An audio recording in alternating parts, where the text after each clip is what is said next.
गांव की भूतिया हवेली एक रहस्यमयी शुरुआत चांदनी रात थी और चारों ओर सन्नाटा पसरा हुआ था। हवा की सरसराहट और दूर कहीं कुत्तों के भौंकने की आवाज माहौल को और डरावना बना रही थी। गांव के आखिरी छोर पर एक पुरानी जर्जर हवेली खड़ी थी, ठाकुर साहब की हवेली, जिसे अब लोग भूतिया हवेली के नाम से जानते थे। कहते हैं कई साल पहले यहां कुछ ऐसा हुआ था जिसने उस हवेली की किस्मत ही बदल दी। अब न वहां कोई रहता है, न वहां जाने की हिम्मत करता है। रात के समय उस हवेली से अजीब सी आवाजें आती हैं, जैसे कोई रो रहा हो या फिर जोर से हंस रहा हो। कई लोगों ने वहां साया देखने की बात भी कही है, लेकिन गांव के बुजुर्ग बस एक ही बात कहते हैं, उस हवेली के दरवाजे जितनी जल्दी बंद हो जाए उतना ही बेहतर। लेकिन रहस्य जितना गहरा होता है, इंसान की जिज्ञासा उतनी ही तेज हो जाती है। एक दिन गांव में कुछ लोग ऐसे आए जो न डरते थे और न ही पुराने किस्सों पर विश्वास करते थे। उन्होंने ठानी, इस हवेली का राज अब छिपा नहीं रहेगा। और यहीं से शुरू होती है गांव की भूतिया हवेली की कहानी। अब आगे मैं जो सुना रहा हूं वह मेरी आप भीति है। आप जिस भी गांव में रहते होंगे या फिर जहां कहीं भी रहते होंगे, वहां आसपास ऐसी कोई जगह, ऐसा कोई घर जरूर होगा कि जिसके बारे में आपने अजीब अजीब बातें सुनी होंगी। सुना होगा कि वह जगह भूतिया है या वहां पर भूत प्रेत का वास है। ऐसी कोई जगह जहां जाने के लिए पाबंदी होती है, और अगर गलती से कभी आप ऐसी जगह के पास से गुजरते हैं तो उस जगह की खराब ऊर्जा, वह ताकतें आपको आकर्षित करने लगती हैं। दादी कहती हैं कि भूत प्रेत हमेशा इंसान को इसलिए आकर्षित करते हैं क्योंकि वह उनके जरिए अपनी अधूरी इच्छाएं पूरी करवाना चाहते हैं। लेकिन कई बार ऐसी आत्माओं से जुड़ना मतलब मौत को दावत देने जैसा होता है। बहुत साल पहले की बात है, हम जहां रहा करते थे वहीं हमारे घर से कुछ दूर झाड़ियों में पेड़ों से घिरा हुआ एक पुराना वाड़ा था। बहुत पुराना और भयानक भी। वाड़ा मतलब हवेली जैसी जगह। वाड़ा काफी सालों से बंद था, यानी जब से मैं समझ पा रहा हूं तब से मैंने उस वाड़े को बंद ही देखा है। लेकिन सच बात तो यह थी कि उस हवेली के पास जाने की हमारे गांव के किसी भी आदमी में हिम्मत नहीं थी। बाड़े के दरवाजे और खिड़कियां इतने सालों में जर्जर हो गए थे, खिड़कियां खुली और खोखली हो गई थी। हवेली की ऊंची लंबी दीवारों पर हरी काली काई जमी हुई थी। उन दिनों मैं और मेरे दो चचेरे भाई, हम तब अड़ोस पड़ोस में रहा करते थे। मैं यानी पिंटू, पवन और विनोद, हम सभी दिन दिन भर एक साथ ही खेलते थे, एक साथ ही रहते थे। जब भी हम वाड़ी के सामने से गुजरते थे तब हम धीरे से अंदर झांकने की कोशिश करते थे, लेकिन अंदर हमें सीढ़ियां और खंभे के अलावा कुछ भी दिखाई नहीं देता था। हमें उस जगह के आसपास जाने की भी इजाजत नहीं थी, और कभी अगर हम वहां खड़े दिखाई दिए तो हमें बहुत मार पड़ती थी। पर एक दिन विनोद गलती से वाड़ी के पास चला गया था। उस दिन दोपहर हम गिल्ली डंडा खेल रहे थे और खेल खेल में गिल्ली वही वाड़े के पास कहीं जाकर गिर पड़ी। गिल्ली ढूंढने के चक्कर में हमें पता ही नहीं चला कि कब हम झाड़ियों से होते हुए बाड़े के आंगन में पहुंच चुके थे। गिल्ली तो मिल गई, लेकिन जब हमने नजर उठाकर देखा तो हमारे सामने वो भयानक वाड़ा खड़ा था। हमसे बस कुछ ही कदमों की दूरी पर। उस पल हम वाड़े के इतने पास थे कि दरवाजे से अंदर एक पुरानी मेज और उस पर रखा कोई बर्तन जैसा हमें साफ साफ दिखाई दे रहा था। अंदर पुराने जमाने की कुछ कीमती चीजें भी थीं। लटकता हुआ टूटा झूमर दिख रहा था, पीछे की तरफ टूटी खिड़कियां थीं और वहीं एक तरफ ऊपर जाने के लिए एक सीढ़ी थी। पता नहीं कैसे, पर वह सब देखते हुए अनजाने में हमने उस वाड़े के अंदर कदम रख दिया था। जैसे ही हमने वाड़े के अंदर कदम रखा, हमें कुछ अजीब सी खसने जैसी आवाज सुनाई दी, और साथ ही कुछ तेज कर कर के आवाज भी। वह आवाज इतनी भयानक थी कि हम सबके रोंगटे खड़े हो गए और हम होश में आकर उस टूटे दरवाजे से बाहर की तरफ कूद पड़े।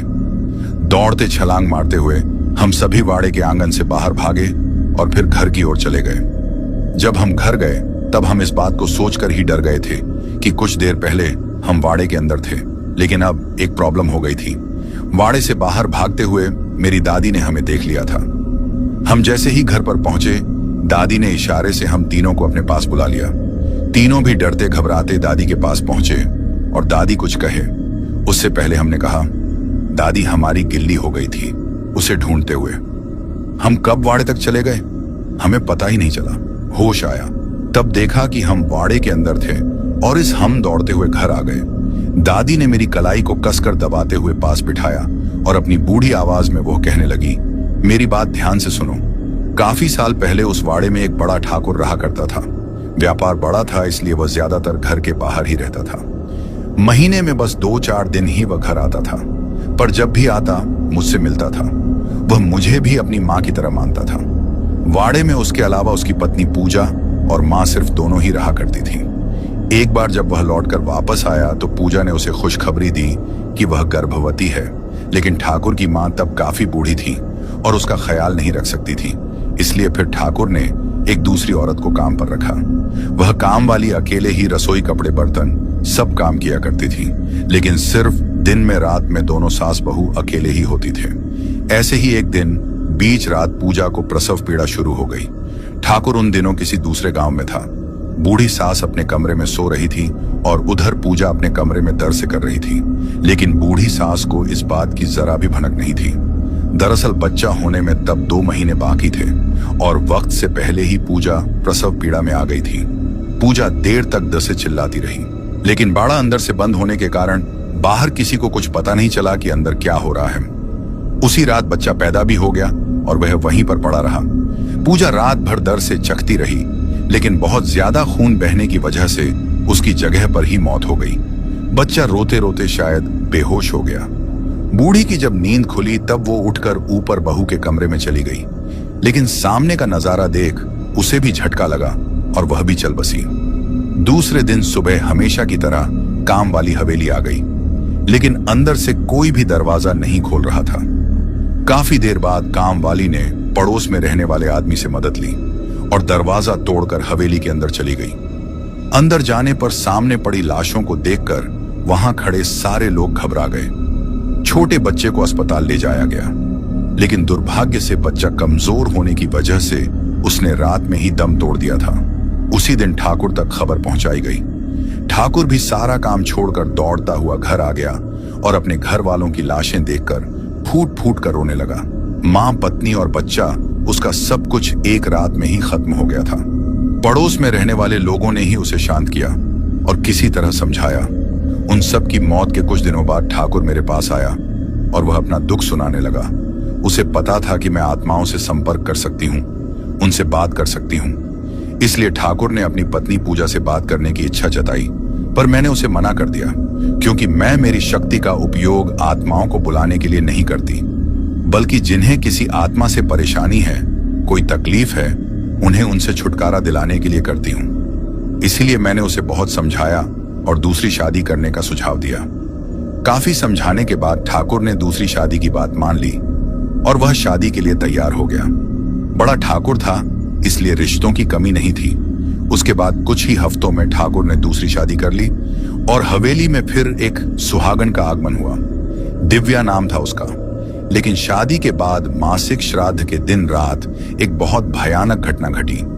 ठाकुर और दिव्या रात अपने कमरे में सो रहे थे और बीच रात पहले उन्हें कहीं से किसी बच्चे की रोने की आवाज सुनाई दी और उसके बाद किसी औरत के रोने की और कराने की उन आवाजों को सुनकर दोनों बहुत डर गए। ठाकुर अच्छे से जानता था कि यह उसकी पत्नी पूजा की आवाज थी। उसी रात वह हवेली छोड़कर मेरे पास आ गए और मुझे वह पूरी घटना बताई। मुझे समझते देर नहीं लगी कि पूजा की आत्मा उसी जगह पर है जहां उसकी दर्दनाक मौत हुई थी, लेकिन मैंने उन्हें समझाया कि शायद वह आत्मा अपने बच्चे के लिए वहां आई होगी। मैंने दूसरे दिन हवेली में पूजा पाठ करवाया और पूजा की आत्मा को मुक्ति देने के लिए देवी से प्रार्थना की। कुछ दिनों तक सब कुछ ठीक रहा, कोई भी रोने की कराने की आवाज नहीं सुनाई दी। पर जैसे ही ठाकुर शहर चला गया, उसके ठीक कुछ दिनों बाद फिर से वही सब शुरू हो गया और उन दिनों अकेली ही हवेली में डरी डरी से रहा करती थी। आखिरकार ठाकुर ने ऊपर वाले कमरे को बंद कर दिया जहां से वह आवाज आती थी और फिर वह हवेली में नीचे रहने लगा। लेकिन फिर भी वह आवाजें आती रही और फिर एक दिन दादी अचानक बोलते बोलते शांत हो गई और कुछ सोचने लगी। मैंने दादी का हाथ पकड़कर उसे झटक हुए पूछा, एक दिन क्या दादी, आगे क्या हुआ? दादी ने बात को टाल कर कहा, कुछ नहीं आगे। वह ठाकुर हवेली और गांव छोड़कर चला गया। अगले कुछ सालों तक वह साल में एक बार हवेली पर आता था, ठीक श्राद्ध के दिन, और हवेली खोलकर श्राद्ध रखकर चला जाता था। धीरे धीरे वह भी बंद हो गया। अब तो वह मेरी तरह बूढ़ा हो गया होगा। लेकिन बच्चों, तुम ध्यान रखना, लोग कहते हैं कि उस आत्मा के रोने की कराने की आवाज अब भी हवेली में सुनाई देती है। पूजा की आत्मा अब भी उस हवेली में रहती है। दादी की बात सुनकर पवन ने कहा, लेकिन हमें तो अजीब सी हंसी सुनाई दी थी। दादी का चेहरा अचानक से बदल गया, जैसे उसके चेहरे का रंग उड़ गया हो। दादी ने फिर से मेरा हाथ दबाते हुए कहा, फिर कभी उस हवेली में जाने की गलती मत करना, वह जगह अच्छी नहीं है। इस बार छोड़ रही हूं, अगली बार वहां दिखाई दिए तो घर में सबको बता दूंगी। यह बात कहते हुए दादी की आवाज बदल गई थी। आंखों की पुतलियां कुछ पल के लिए ही सही ऊपर चढ़ गई थीं, और इस बदलाव को सिर्फ मैंने महसूस किया था। दादी का वो डरावना चेहरा देखकर मैं डर कर पीछे हट गया। हम सब दादी की हाँ में हाँ मिलाकर वहां से चले गए। दादी ने हमें जो कुछ बताया था वह तो हमें पहले से ही थोड़ा बहुत पता था, पर उस ठाकुर की दूसरी पत्नी यानी दिव्या के साथ क्या हुआ था, इस बारे में हमें कोई जानकारी नहीं थी। उसके अगले हफ्ते ही हमारे पड़ोस के गांव में एक मेला लगा था। हम तीनों के घर वालों ने एक दिन मेले में जाने का निर्णय लिया, लेकिन हम तीनों भाई एक साथ मेले में जाना चाहते थे। सबका यही कहना था कि घर वालों के साथ जाएंगे तो मजा नहीं आएगा, वो बस टोक रहेंगे। हमने ये सोच तो लिया था, लेकिन बस एक ही दिक्कत थी कि मजे करने के लिए हमारे पास पैसे नहीं थे। हमने अपने अपने घर वालों से पैसे मांगे भी तो हम तीनों को बस 1-1 रुपया दिया गया। अब उस समय का 1 रुपया भी बहुत होता था, लेकिन जमा हुए उन 3 रुपयों में हम या तो सिर्फ कोई खिलौना खरीद सकते थे या कुछ खा सकते थे। फिर चीनों ने हमें एक आइडिया दिया, एक भयानक आइडिया कि उस भयानक हवेली में बहुत सारे बर्तन वगैरह पड़े हुए हैं। अगर हम उन बर्तनों को किसी तरह बाहर लाकर बेच दें तो हमें और कुछ पैसे मिल जाएंगे। मैंने तब उसे मना करते हुए कहा। दादी ने क्या कहा याद है ना?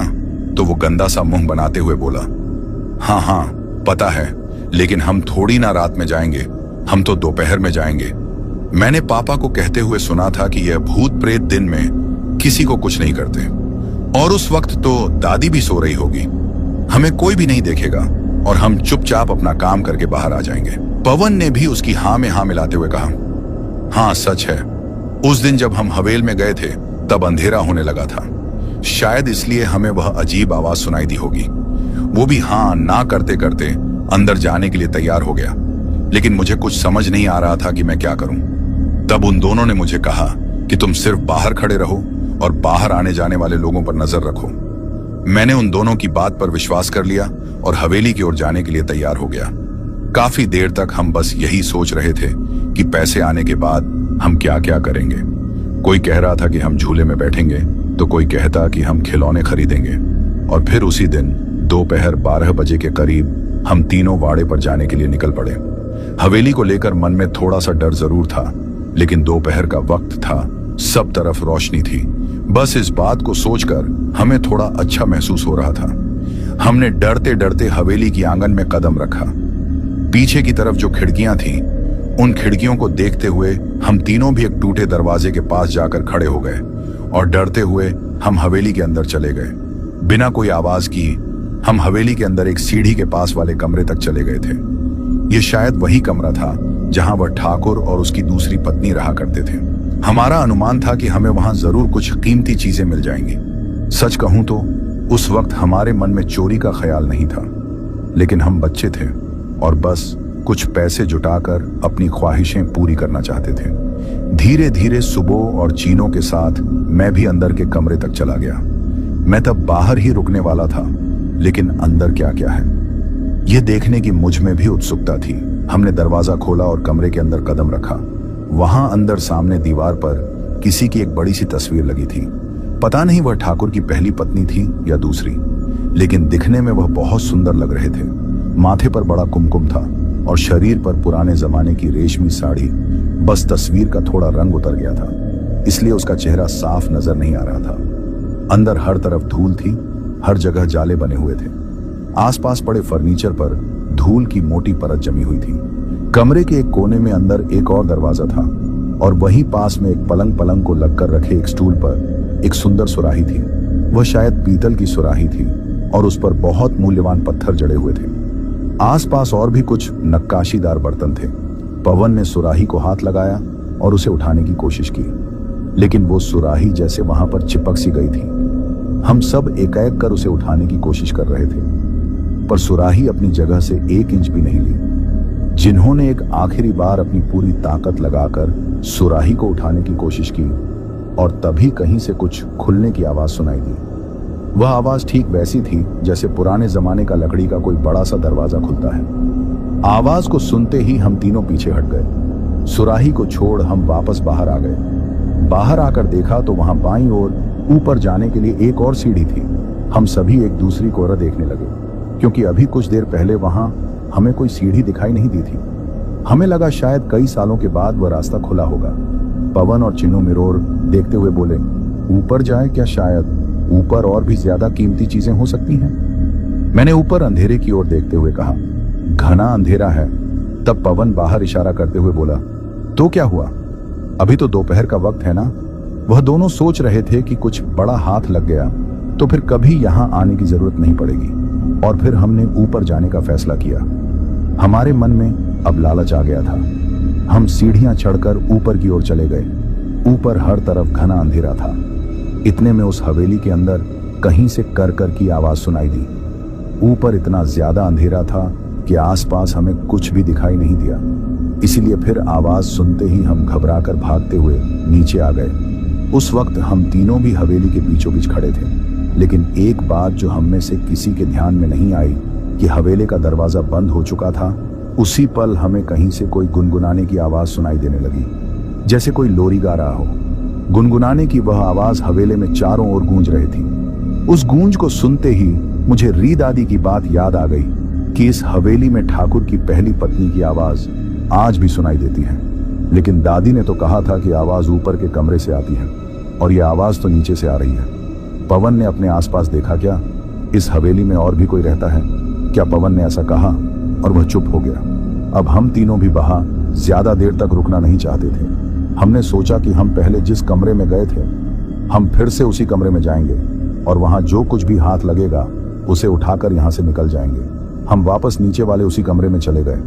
फिर एक बार स्टूल पर रखी सुराही को उठाने की कोशिश करने लगे, लेकिन इतने में कमरे से बाहर जाने का दरवाजा अचानक बंद हो गया। उसकी आवाज इतनी जोर से हुई कि हम तीनों डर के मारे पीछे हट गए। घबराकर हम दरवाजे की तरफ दौड़ पड़े और दरवाजा खोलने की कोशिश करने लगी। दरवाजा इतना जाम था कि जरा भी हिल नहीं रहा था। तभी हमें पीछे से कर कर की आवाज सुनाई दी। हमने पीछे मुड़कर देखा तो उस पुराने पलंग पर अब कोई बैठा हुआ था और अपना एक पैर हिला रहा था। हम उस परछाई को देख वहीं पर सहम गए। भागने का वहां कोई रास्ता नहीं था। खिड़कियां और दरवाजे सब बंद हो गए थे। अब तक हम समझ चुके थे कि हम वहां फंस चुके हैं। पलंग पर बैठी औरत अपनी गर्दन टेढ़ी करते हुए हमें एकाएक कर देखकर मुस्कुरा रही थी। हमारा बचना नामुमकिन सा लग रहा था। फिर भी मैंने शुभ से कहा, वो जो कोई है शायद वो नहीं चाहती कि हम यहां से बाहर जाएं। दादी ने हमें यहां आने से मना किया था, लेकिन तुम्हारी वजह से मैं यहां आकर फंस गया हूं। इतने में हम तीनों को किसी तरह की अजीब खिस्सानी जैसी आवाज सुनाई दी। वह हंसी की आवाज बहुत अजीब थी, पर आसपास सब कुछ धुला सा गया था। सभी दरवाजे और खिड़कियां अचानक बंद जाने के कारण चारों ओर अंधेरा हो गया था। दरारों से आती किरणों के कारण एक हल्की धुली सी रोशनी थी। हमें उस पल एक दूसरे के चेहरे तक ठीक से दिखाई नहीं दे रहे थे। तभी पलंग पर कुछ हलचल सी हुई और वह औरत की परछाई अचानक कहीं गायब हो गई। वहीं अंदर एक और कमरा था। शायद देखते ही देखते अंदर का दरवाजा खुल गया।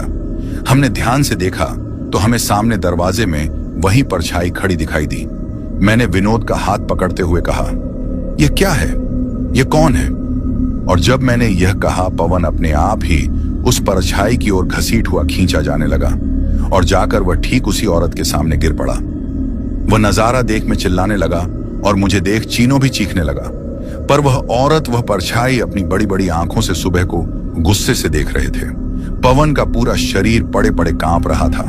गुस्से में देखते हुए उसने अपना एक हाथ आगे किया। वह देख पवन थोड़ा पीछे हट गया, पर वह औरत पवन को गुस्से से देखते हुए आवाज करने लगी, जैसे वह उससे कुछ मांग रही हो। शुभ ने जैसे ही पीछे हटना चाहा, उसने झट से पवन के बाल पकड़कर उसे अपनी तरफ ऊपर उठाया। पवन थर थर कांपते हुए डर के मारे रोने लग गया और उस भयानक औरत ने अपना दूसरा हाथ पवन की जेब में डाला और जेब में से कोई चीज बाहर निकाली। वो कोई गहना था शायद, या फिर गहने का टुकड़ा, जिसे पवन ने हमसे छुपाकर चुपचाप अपनी जेब में डाल दिया था। उस गहने को अपनी आंखों के सामने पकड़ते हुए उस परछाई ने अपनी गर्दन टेढ़ी कर उसे ध्यान से देखा और एक जोर की लात मारकर पवन को दूर कर दिया। पवन वहां पड़े पड़े तेज दर्द से खड़ उठा और वो देख हम दोनों भी और ज्यादा डर गए और कांपते हुए कोने में सरक गए। हमें कुछ भी समझ नहीं आ रहा था कि वो औरत कौन है जो हवेली में इस वक्त घूम रही है, और वह परछाई हमें तिरछी नजर से देखते हुए धूल से सने उस पलंग पर जाकर बैठ गई। चिन्हों ने तब रोते हुए बोला, हमें जाने दो, हम फिर कभी भी यहां नहीं आएंगे। हमसे बहुत बड़ी गलती हो गई है। हम दोनों भी उसके पीछे पीछे वही बात दोहराने लगे। उस औरत ने हमारी ओर गुस्से से देखते हुए कहा, चढ़कर ऊपर वाले कमरे में जाओ, वहां तुम्हें एक बच्चा दिखाई देगा। उस बच्चे को यहां लेकर आओ और यहां मेरे पास पलंग पर रख दो। जाओ, जल्दी जाओ। उसकी वो बात सुनकर हम तीनों हैरान होकर एक दूसरे को देखने लगे। आखिर यह कौन है और क्या चाहती है? इतने में हमारे पीछे का दरवाजा अपने आप खुल गया और हम तीनों वहां से भागने की सोच रहे थे कि वह फिर से बोल पड़ी। भागने की कोशिश की। दरवाजे की चौखट में एक एक की लाश गिरेगी। हम चुपचाप अपनी जगह पर खड़े रहे और वह फिर से चिल्ला, जाओ। हम घबराकर कमरे के बाहर आ गए, एक दूसरे को इशारा किया और चुपचाप उसकी बात मानकर डरते हुए ही ऊपर सीढ़ियां चढ़ने लगे। सुब ने घबराकर मुझसे कहा, यह औरत कौन है और हम यहां क्या कर रहे हैं? तब मैं भी बहुत डरा हुआ था, लेकिन मैंने धीमी आवाज में उसे जवाब दिया, यह शायद ठाकुर की पहली पत्नी है और उसे अपना बच्चा चाहिए होगा। हम उसे उसका बच्चा देकर यहां से चले जाएंगे। बस तुम सब शांत रहना, कोई गड़बड़ मत करना। विनोद बीच में ही बोल पड़ा, एक बात सोच रहा हूं, ठाकुर की पत्नी और उस बच्चे को मरे हुए बहुत साल बीत गए हैं, है ना? तो फिर हम कौन सा बच्चा ले जा रहे हैं? हम दोनों ने भी उसकी बात का कोई जवाब नहीं दिया। हम चुपचाप ऊपर सीढ़ियां चढ़ते रहे।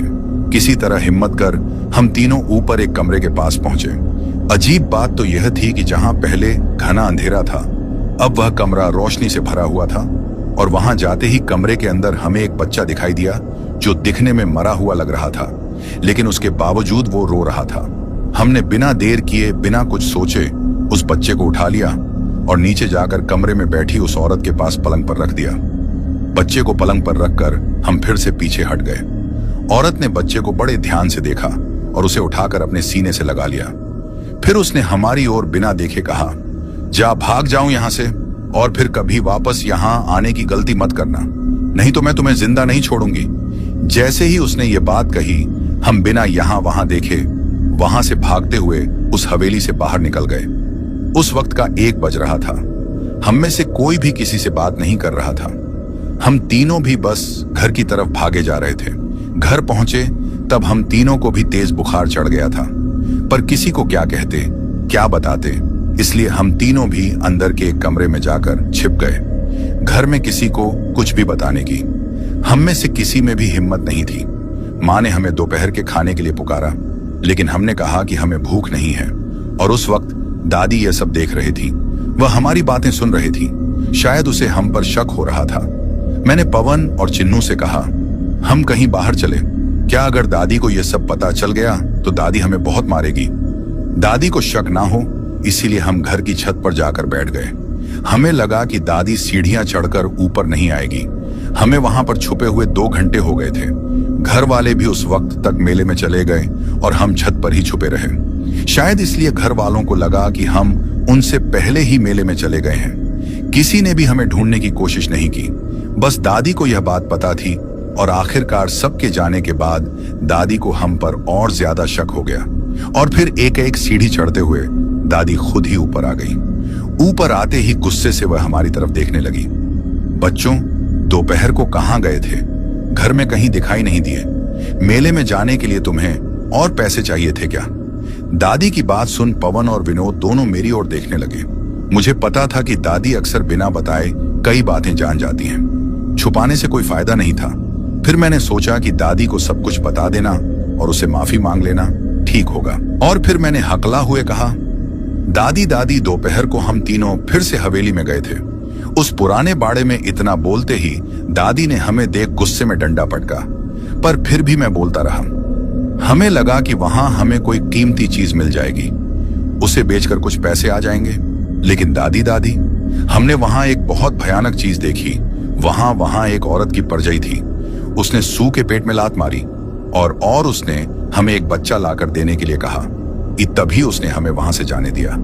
मेरी बात पूरी होने से पहले ही दादी गुस्से में चिल्ला उठी, अरे मूर्खों, दोपहर 12 बजे के समय क्यों गए थे? वहां दादी ने अपना हाथ सर पर मार लिया। अरे नालायक, अक्ल नाम की कोई चीज है या नहीं?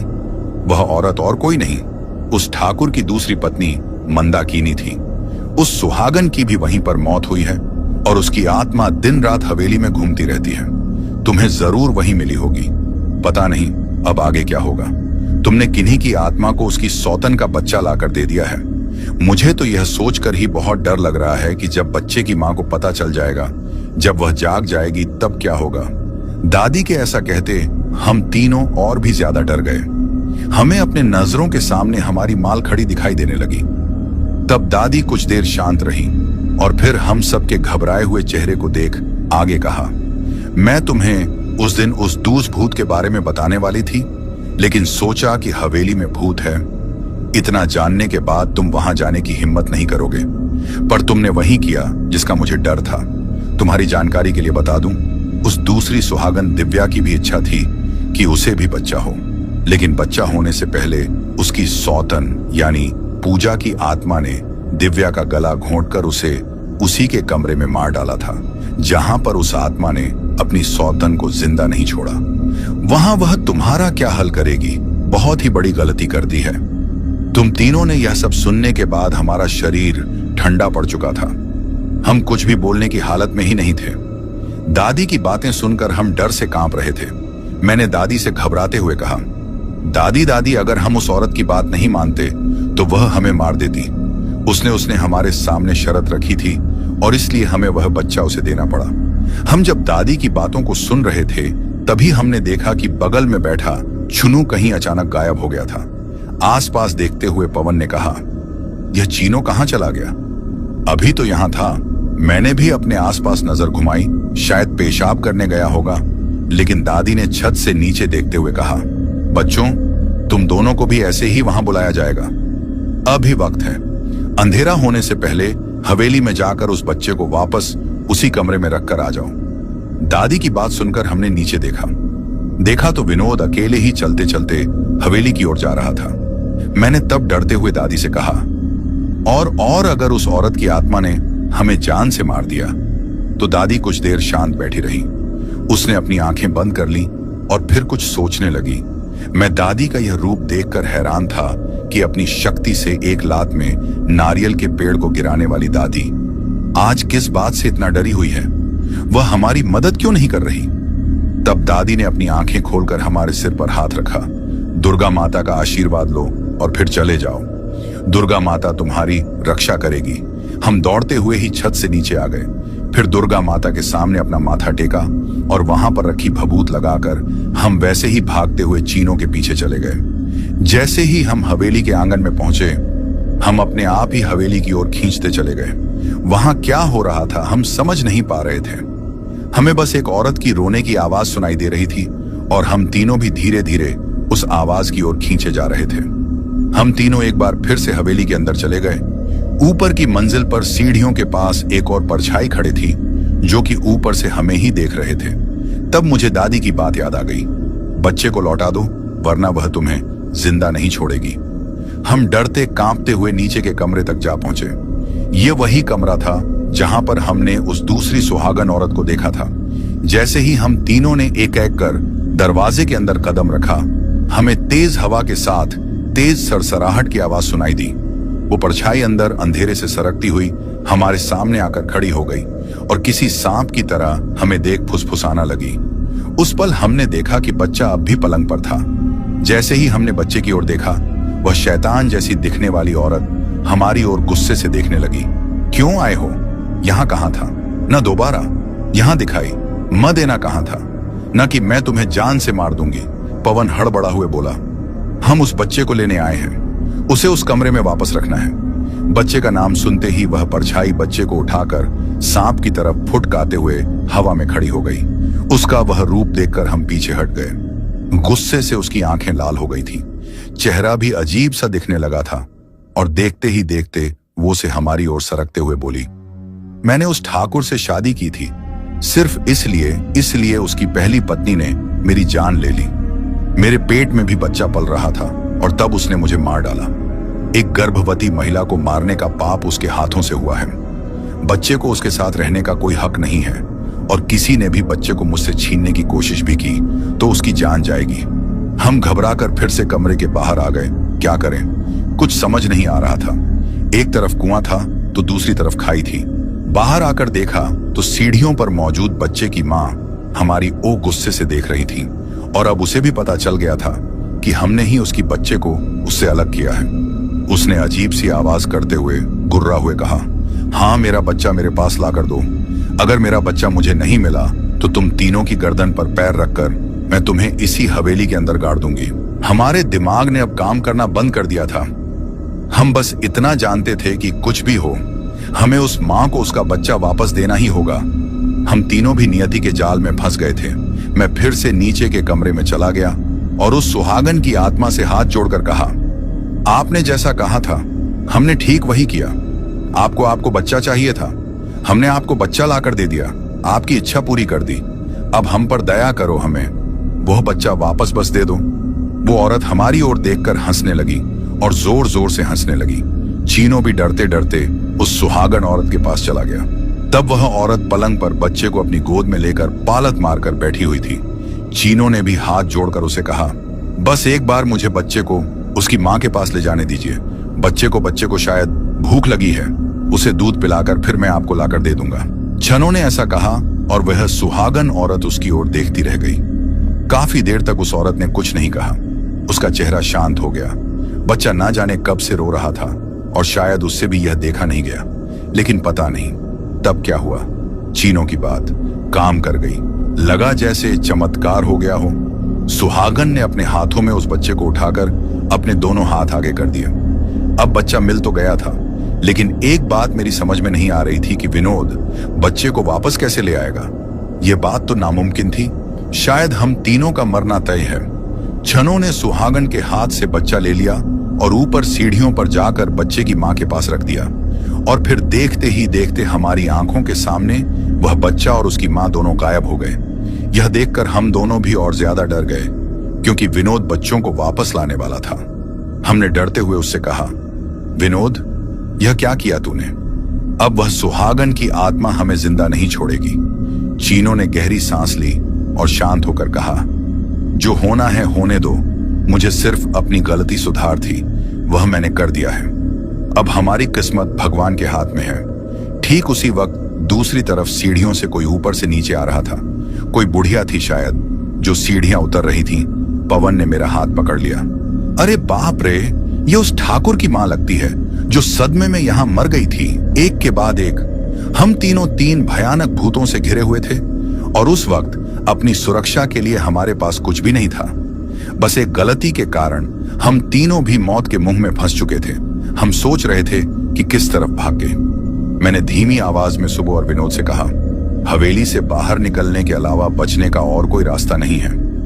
पवन भी घबराते हुए बोला, लेकिन हमने तो मां को उसका बच्चा लौटा दिया है। अब हमें किसी से डरने की कोई जरूरत नहीं है। तभी सुहागन की आत्मा कमरे से बाहर आ गई और हमें देख चिल्लाते हुए उसने कहा, बच्चे को मेरे पास ले आओ, उसकी भूख मिट गई होगी। जाओ और बच्चे को यहां लेकर आओ। हम तीनों एक दूसरे को देखने लगे। हमारी मौत हमारे सामने खड़ी थी, क्योंकि हमें अच्छे से पता था कि हम किसी भी हाल में बच्चे को वापस नहीं ला सकते। उस सुहागन औरत का रूप अचानक से बदलने लगा।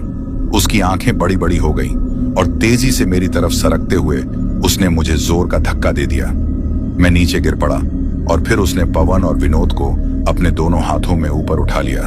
तब तक ऊपर जो बुढ़िया थी वह सीढ़ियों से नीचे उतर आ गई और तब मैंने देखा कि वह ठाकुर की मां नहीं बल्कि मेरी दादी थी। दादी को देख मेरा डर थोड़ा कम हो गया और वहां पर नीचे आते ही दादी ने जमीन पर अपना डंडा पटक हुए कहा, अंदर जा, तेरे जाने का समय आ गया है, जा अंदर जा। सुहागन की आत्मा ने शुभ और चिन्हों को नीचे पटक दिया और अपनी गर्दन को मोड़ते हुए गुस्से में वह दादी को र देखने लगी। दादी ने एक बार फिर से अपना डंडा पटका और सुहागन की आत्मा दादी पर झपट पड़ी। आत्मा ने गुस्से में दादी की गर्दन पकड़ ली, लेकिन देखते ही देखते दादी का रूप बदलने लगा। उसका शरीर किसी ऊर्जा से थरथरा लगा। दादी का पूरा शरीर लाल लाल दिखाई देने लगा था। उसकी आंखों की पुतलियां ऊपर चढ़ गईं और तब दादी अजीब सी आवाज में गुड़गुड़ाने लगी। शायद सुहागन की आत्मा वो सह नहीं पाई और उसने अपना हाथ झटक दिया। दादी ने एक गहरी सांस ली और फिर से अजीब आवाज में कहा, मैं तुझे आदेश दे रही हूं, अंदर जा, अंदर जा, अपने स्थान पर चली जा। सुहागन की आत्मा पीछे हटने लगी और किसी धुएं में बदलकर वहां से गायब हो गई। हम तीनों भी उठकर दादी के पास चले गए और तब दादी ने मेरे हाथ को कसक पकड़ लिया। दादी का हाथ बहुत ज्यादा गर्म था, इतना कि मुझे अपने हाथ में जलन महसूस हो रही थी। और फिर दादी ने एक गुड़िया को मेरे सामने पकड़ते हुए कहा, इस गुड़िया को ले जाकर उस सुहागन की गोद में रख देना और गुड़िया को रखकर तुरंत बाहर आ जाना। दादी का वह रूप देखकर उनसे कोई सवाल करने की हम में से किसी में भी हिम्मत नहीं हुई। फिर जैसा कि दादी ने कहा था, मैंने ठीक वही किया। वह कुमकुम से पूती गुड़िया लेकर मैं अंदर चला गया। देखा तो पलंग पर सुहागन की आत्मा गुस्से में बैठी हुई थी। मैं थोड़ा घबराते हुए आगे गया और गुड़िया को उसकी गोद में रखकर वापस बाहर आ गया। जैसे ही मैं बाहर आया, अंदर के कमरे से हमें रोने की आवाज सुनाई देने लगी। वहां सब तरफ धुआं धुआं हो गया। दादी ने हम तीनों को भी हवेली से बाहर जाने का इशारा किया और फिर वह खुद भी धीरे धीरे हवेली से बाहर आ गई। बाहर आते ही दादी का रूप सामान्य सा हो गया, लेकिन फिर भी मुझे दादी से डर लग रहा था। मैंने दादी का वो भयानक रूप पहली बार देखा था। मैं दादी के पास चला गया और डरते हुए उसे पूछा, दादी, दादी वहां क्या हुआ? आपने ऐसा क्या किया कि वह शांत हो गई? दादी ने इस बार मुस्कुराकर हम सब की ओर देखते हुए जवाब दिया, उस सुहागन की मां बनने इच्छा थी, तुमने उसकी गोद में गुड़िया देकर उसकी इच्छा पूरी कर दी। तो दोस्तों, यह थी आज की कहानी। आपको आज की कहानी कैसी लगी मुझे कमेंट करके जरूर बताएं।